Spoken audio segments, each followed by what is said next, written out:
negative impact, but the impact is not as big as the other one.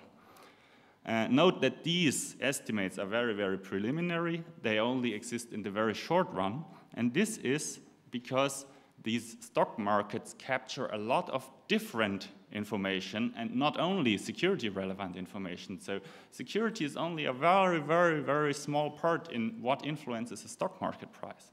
But if we construct vulnerability markets, then those markets are targeted to capture information that is security relevant. So they will deliver much better indicators than, say, the existing stock markets.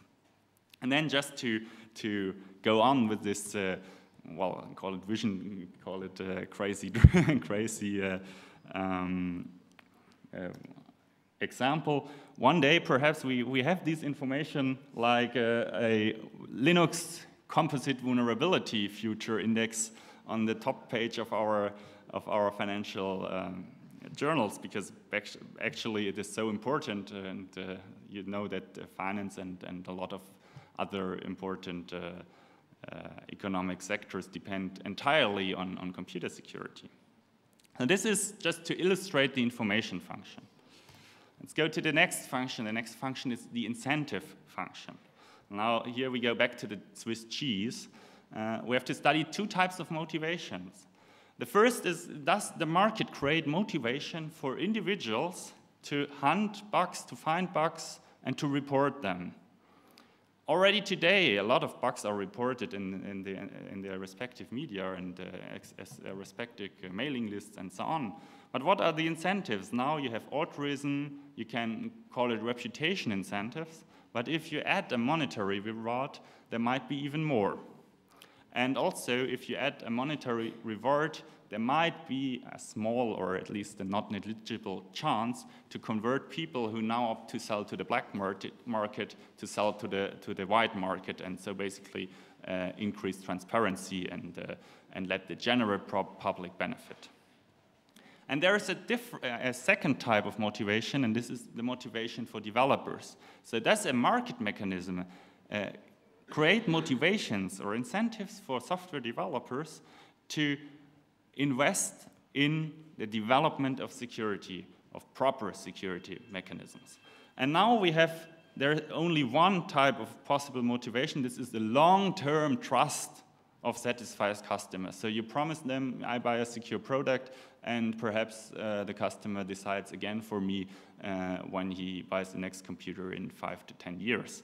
But if you add advantages from vulnerability markets, you can add incentives in short-term profits from competitive advantage, and this is a much stronger incentive for decision-making in corporate businesses than just this long-term perspective. So this is what I call the incentive function. A third function is the risk balancing function. And to illustrate what I mean with the risk balancing function, let's look at an example case with two possible outcomes. We have an uncertain future, and there is the possibility for a good state. So basically the pirate is blind, he does not target your goal, or the bad state where the adversary manages to capture your information. And now let's do some accounting stuff. Here are the figures. So consider we have a revenue of 1,000 euros, and in the good state it remains 1,000 euros. Whereas if we have a revenue of 1,000 euros and we have information security losses in the value of given, say, 2,000 euros, we come out with a total of minus 1,000. That's quite easy. But if we add a possible vulnerability market, we could invest in 20 exploit derivatives that pay if the software breaks. So the costs are expenses here, minus 20 euros, and I get, in the good state, no return from these derivatives. So I reduce my overall outcome to 980 euro, but it is still positive and it's only a small reduction. Whereas on the other side, if the bad state really materializes, then I have the same expenses, but the derivatives pay me $2,000, 2,000 euros, which exactly compensate the losses from my information security exposure, and I end up with the same total. So this is a way to balance my risk with the existence of vulnerability markets. And this is why I consider the risk balancing function as an also very important function that has to be, well, basically we have to look closely at every possible type of vulnerability market, whether it offers the risk balancing function. And finally, let's come to the property which I call efficiency. And I don't want to go into so many details, but it is clear that vulnerability markets can only fulfill these functions if they are efficient in a way that there are low transaction costs. And so basically you don't have to pay a lot in order to participate in the market, because then you have a huge number of market participants. And the more participants you have, the better is it to find a counterpart if you want to do a certain deal that basically reflects in the liquidity of the market. Also, transparency is a very important property. Basically, it means that there are fair rules that are regarded, that the market prices are quoted publicly, because only if they are quoted, they are valid indicators. And finally, that all market participants are very accountable, so that the risk that your counterpart just defaults if you want to get his funds is minimal. And this is the efficiency property. So putting everything together, the 4 or 5 possible types of vulnerability markets measured by the 4 functions and properties gives this matrix. And this matrix is not something very final. It's more like an initial point for discussion, and I tried to, well, value qualitative arguments for each of these combinations, and to foster a discussion on how accurate and how accurate this assessment is, and how well different types of vulnerability markets do. You see that all markets create a kind of incentives, but some are suboptimal in other functions. Cyber insurance, for example, is weaker in the information function because the prices are not negotiated continuously and also not necessarily disclosed publicly. Cyber insurance is also a little bit inefficient because of high transaction costs, and there remains a residual risk because it is very difficult in cyber insurance cases to substantiate your claim. But on the other hand, cyber insurance is complementary to derivative markets because, as I already told, cyber insurance companies want or may want to exploit derivatives in order to hedge their risks, which they accumulate in the cyber insurance policies.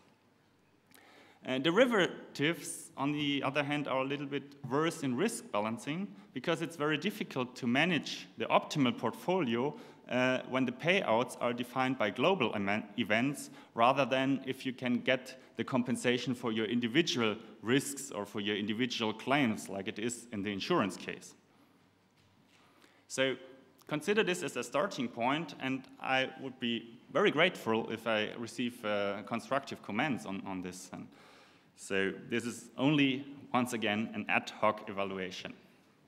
So the remaining question is, why do we not start to implement vulnerability markets or the good types of vulnerability markets today, and or why don't they exist right now?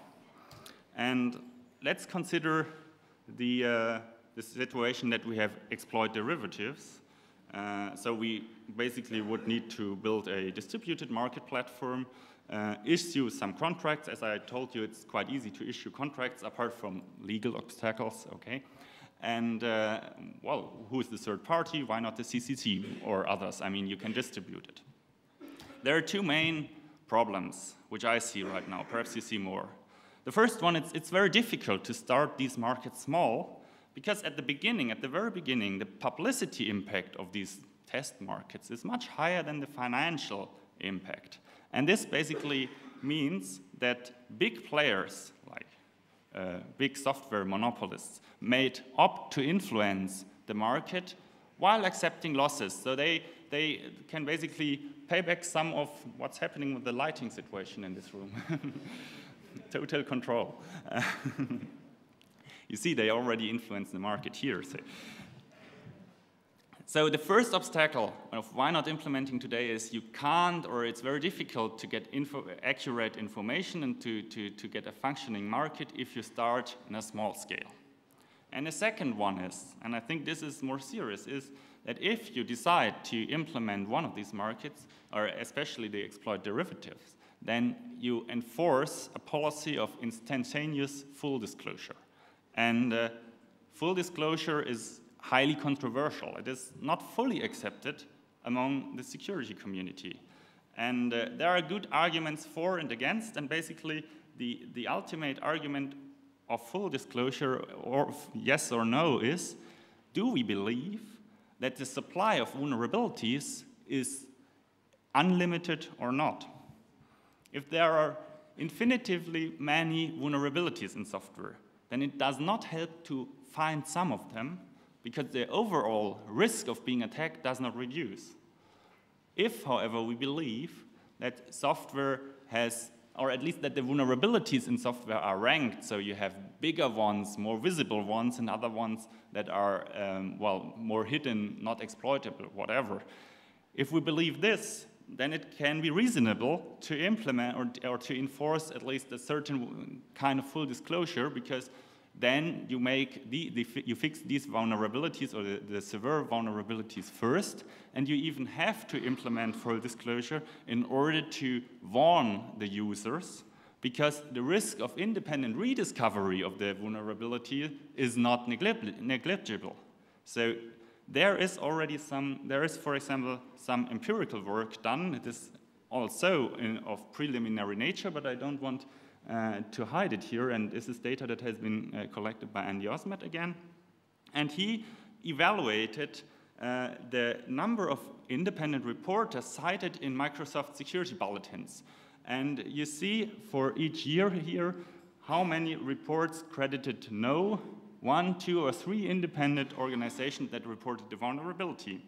And from this data we can compute the risk of rediscovery, and you see that it is at an ample amount of, say, 7% on, or even almost 8% on average. So 8% of the vulnerabilities have been discovered independently in a fairly short window of rediscovery. It's only 3 months, so if you consider the whole life cycle of a software, it could be even worse. So just to give you some data, to give you the reasons behind the argument, this is evidence for full disclosure, but there are also people claiming the opposite. To conclude this talk, we have seen that vulnerability markets are tools. Tools, not ends. Tools to measure the software quality, information function, to reward good information security, incentive function, and to hedge financial risks. This is the risk balancing function. And we have to learn to distinguish. Vulnerability markets are not all the same. There are better variations, but those barely exist in practice. And what is absolutely clear, the take-home message more or less, is that a mere zero-day trading, like the eBay example cited at the beginning, create adverse effects. They are not welfare maximizing strategies at all. And last but not least, this is an invitation to discuss and to reason. I think the main purpose of this goal was to foster a constructive debate and to give some terminology so that people are talking about the same things with the same names. Because now we have only a broad concept of vulnerability markets, and different people talk about different things if they call it vulnerability market. And in the end, there is no ultimate solution, but vulnerabilities or vulnerability markets are not that bad as they are sometimes reported or perceived. So let me close with this, and I appreciate your questions.